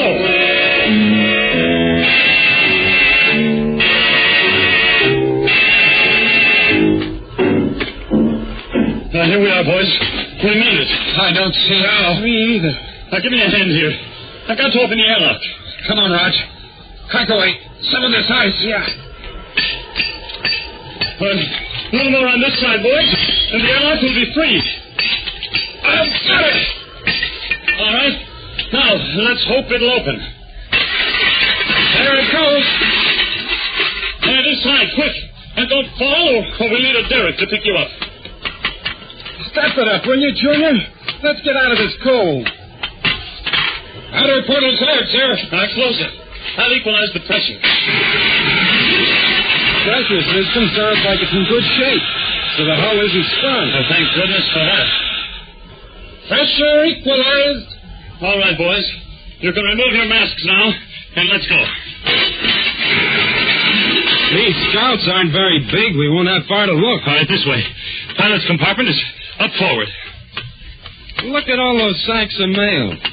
An awful lot of people aren't going to get letters. No, we'd never be able to transfer all this stuff ourselves. Tom, give me your space light, quick. Oh, here you are, sir. Hey, look! On the floor of the flight compartment. Why, it's Parker. He's not moving. Great Ganymede, is he? Oh, he's still alive, Manning, but he's in a bad way. We've got to get him back to the Polaris. No, we can't carry him, not under this gravity. We've got to, somehow. On the ball, fellas.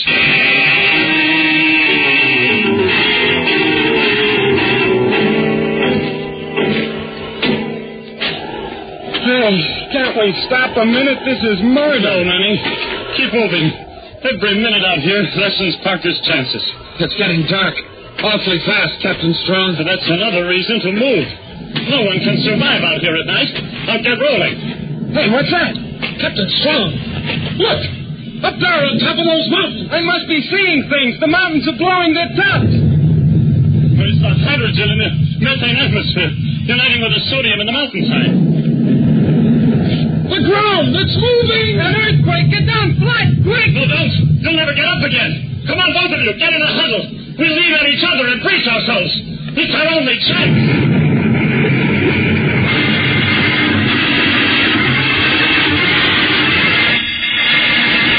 We'll return to the exciting adventures of Tom Corbett, Space Cadet, in just a moment. So stand by. Hold everything. Listen to the big news about the magic moving picture eye, brought to you by Kellogg's Pep. Fellas and girls, just ask Mom to buy Kellogg's Pep, and then you'll get the swellest prize you ever saw, a magic moving picture eye. Here's how the magic eye works. It's a gleaming plastic disc with a picture in the middle. When you hold the magic eye in your hand and tip it back and forth, the picture starts to move. Really move. Say, you'll have everybody guessing about your magic powers. You'll see speeding trains, movie stars and sport champions like Bob Hope of Paramount Pictures and tennis star Bobby Riggs, and pictures of your TV favorites like Tom Corbett. 16 different pictures altogether. And best of all, listen to this.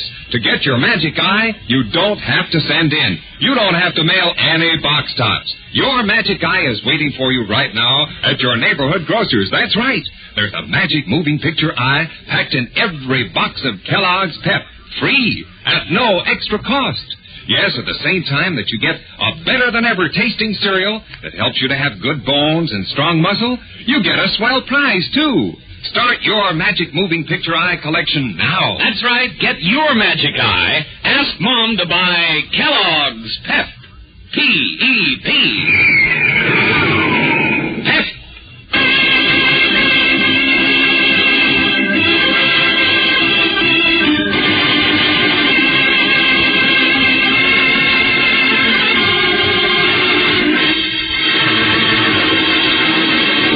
Finding Captain Parker in the wreckage of his rocket scout on the surface of Jupiter, Tom, Roger, and Captain Strong tried desperately to carry the unconscious man back to their rocket cruiser, the Polaris.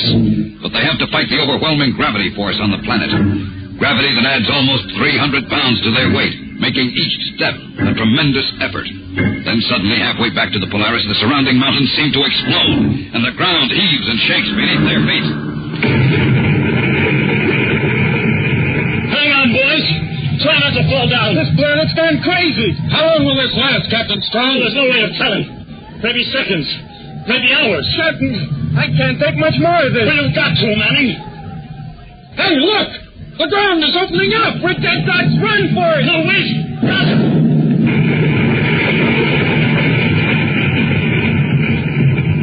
Jumping jets. That chasm opened up right behind us. 2 feet closer and we would have dropped through. Listen, boys. Those explosions, they're dying down. Guess the worst of it is over, sir. Yeah, temporarily. They'll start again. So let's get moving while we still have the chance. The next earthquake may wreck the Polaris.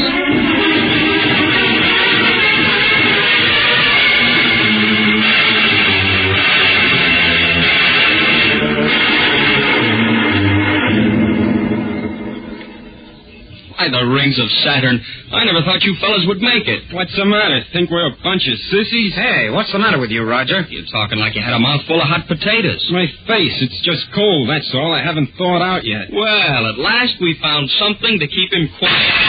All right, boys. All right. Man your stations. Those mountaintops are starting to flare again. Gangway, I've had enough of that routine. Rocket motors are warmed up and ready, sir. Right. Make this fast, Astro. You bet, sir. Strap in, Tom. Yes, sir. But what about Captain Parker? Oh, he's pretty sick. I think he'll pull through. He's asleep now, down in my cabin. All right, now, stand by for blast-off. Attention, crew.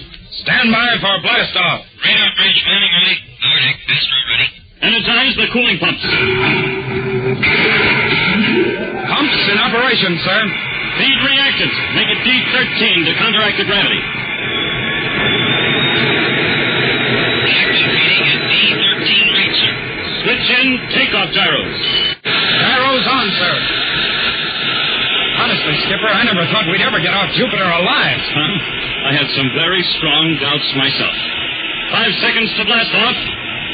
4. Goodbye, Jupiter. 3. If I ever see you again, it'll be through a telescope. 0.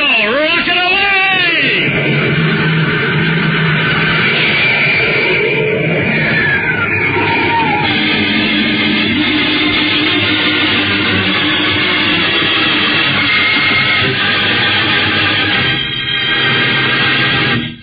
The next action-packed adventure with Tom Corbett and the Space Cadets on Tuesday, when danger and death strike from the void in the mystery of the Space Station of Danger.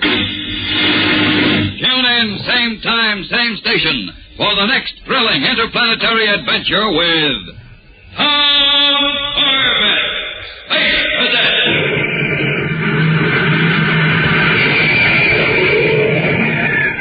Brought to you by Kellogg's Pep, the Build-Up Wheat Cereal.